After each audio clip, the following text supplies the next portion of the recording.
بسم اللہ الرحمن الرحیم۔ السلام علیکم ورحمۃ اللہ وبرکاتہ۔ آپ لوگ کیسے ہیں؟ امید کرتا ہوں آپ لوگ خیریت سے ہوں گے۔ دوستوں، دوسری شکل یہ بھی تھی کہ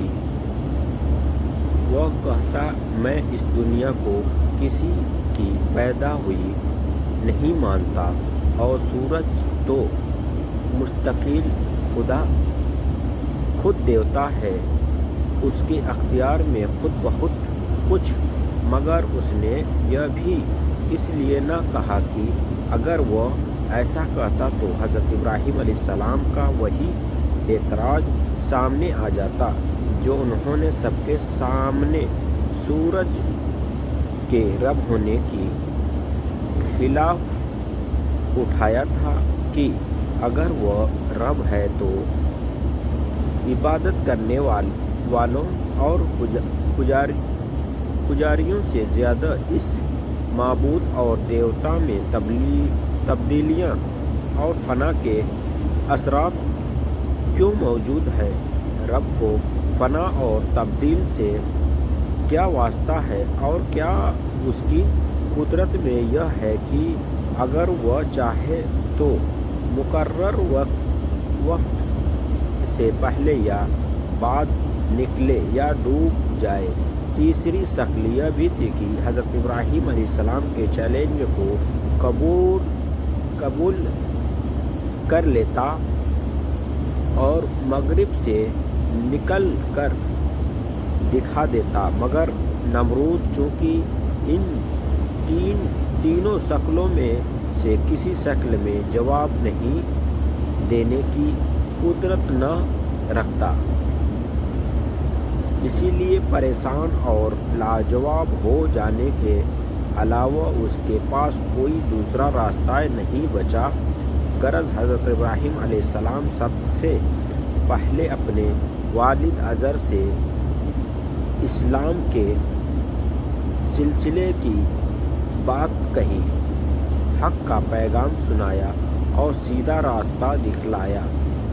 اس کے بعد عام لوگ اور سب لوگ کے سامنے حق کو مان لینے کے لیے فطرت کے بہترین اصول اور دلیل پیش کیے۔ نرمی سے میٹھی باتوں سے مگر مضبوط اور روشن حجت و دلیل کے ساتھ ان پر حق کو واضح کیا، اور سب سے آخر میں بادشاہ نمرود سے مناظرہ کیا اور اس پر روشن کر دیا کہ رب ہونے کے اور معبود ہونے کا حق صرف ایک اللہ ہی کے لیے سب سے مناسب ہے، اور بڑے سے بڑے شہنشاہ کو بھی یہ حق نہیں ہے کہ اس کی برابری کا دعویٰ کرے، کیونکہ وہ اور کل دنیا کی اسی کی مخلوق ہے، اور وجود و آدم کے قید و بند میں گرفتار، مگر اس کے باوجود کہ بادشاہ ازر اور عام لوگ حضرت ابراہیم علیہ السلام کی دلیلوں سے لاجواب ہوتے اور دلوں میں قائل بلکہ بتوں کی واقعوں میں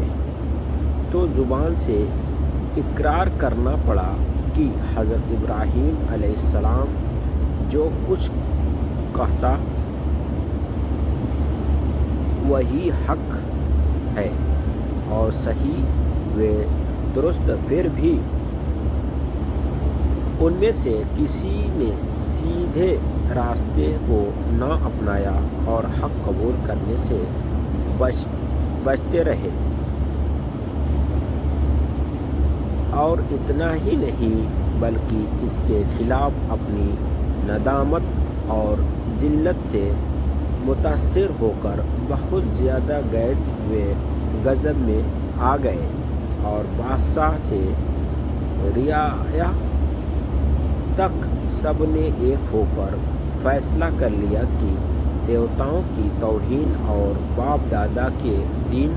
کی مخالفت میں حضرت ابراہیم علیہ السلام کو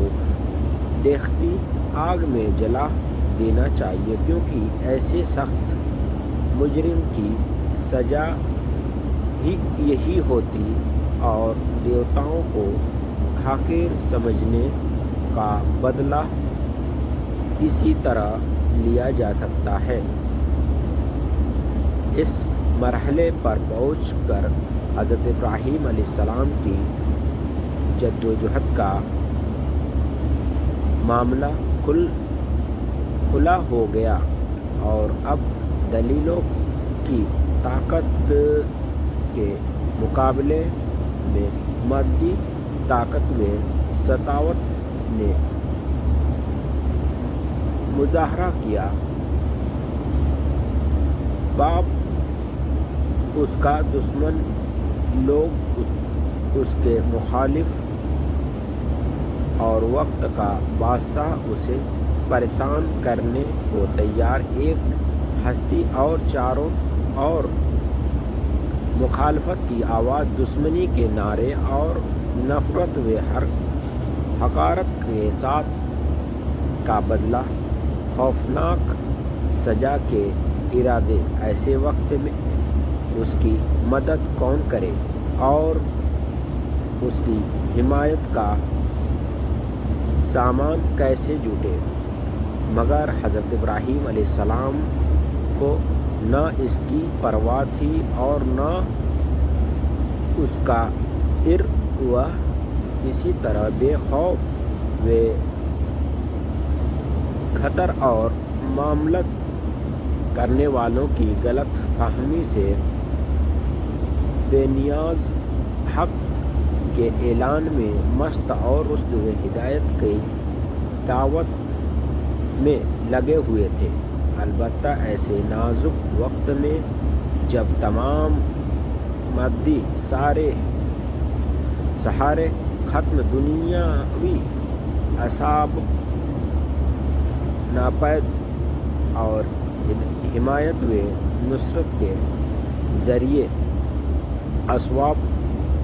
مفقود ہو چکے تھے، حضرت ابراہیم علیہ السلام کو اسی وقت بھی ایک ایسا بڑا زبردست سہارا موجود تھا جس کو تمام سہاروں کا سہارا اور تمام مددوں کا مدد کرنے والا کہا جاتا ہے، اور وہ ایک اللہ کا سہارا تھا۔ اس نے اپنے ذلیل القدر پیغمبر، قوم کے بڑے درجے کے ہادی اور رہنما کو بے یار و مددگار نہ رہنے دیا اور دشمنوں کے تمام منصوبوں کو خاک میں ملا دیا۔ ہوا یہ کہ نمرود اور قوم نے حضرت ابراہیم علیہ السلام کی سزا کے لیے ایک مخصوص جگہ پر کئی دن لگاتار آگ دھکائی اور یہاں تک کہ اس کے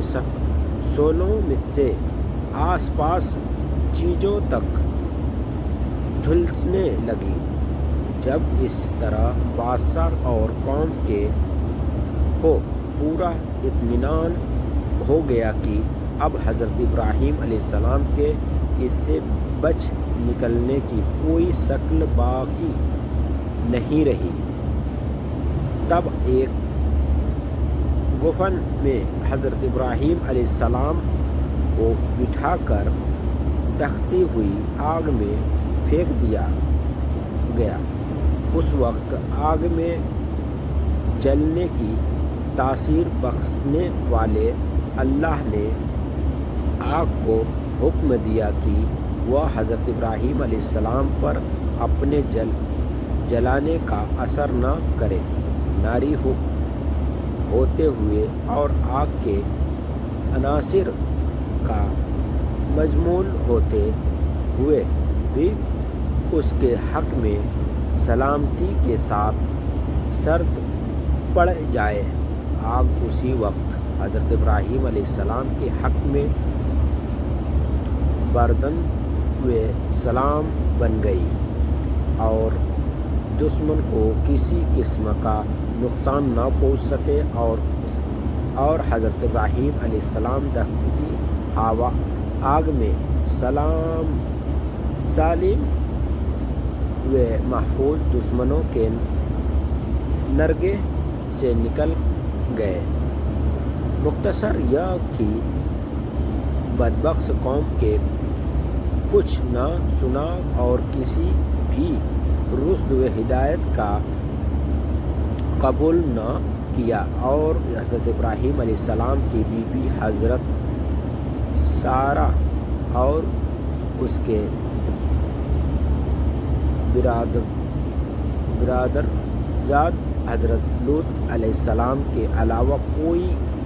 ایک بھی ایمان نہیں لایا۔ تمام قوم نے حضرت ابراہیم علیہ السلام کو جلا دینے کا فیصلہ کر لیا اور دھکتی آگ میں ڈال دیا، لیکن اللہ تعالیٰ نے دشمنوں کے ارادوں کو ذلیل و رسوا کر حضرت ابراہیم علیہ السلام کے حق میں آگ کو بردنگ و سلام بنا دیا۔ تو اب حضرت ابراہیم علیہ السلام نے ارادہ کیا کہ کسی دوسری جگہ جا کر پیغام الہی سنائیں اور حق کی دعوت پہنچائیں، اور یہ سوچ کر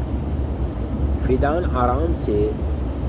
ہجرت کا ارادہ کر لیا۔ اور حضرت ابراہیم علیہ السلام نے کہا، میں جانے والا نہیں ہوں، اپنے پروردگار کی طرف قریب ہی وہ میری رہنمائی کرے گا، یعنی اب مجھ سے کسی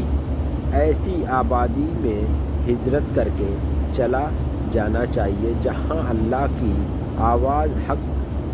پسند کان سے سنی جائے۔ اللہ کی زمین تنگ نہیں ہے، یس نہیں، اور صحیح میرا کام پہنچانا ہے۔ اللہ اپنے دین کی اشارت کا سامان خود پیدا کر دے۔ السلام علیکم ورحمۃ اللہ وبرکاتہ۔ آپ لوگ کو ویڈیو میری کیسی لگی کمنٹ میں ضرور بتائیں۔ انشاءاللہ دوسری ویڈیو ملے گی۔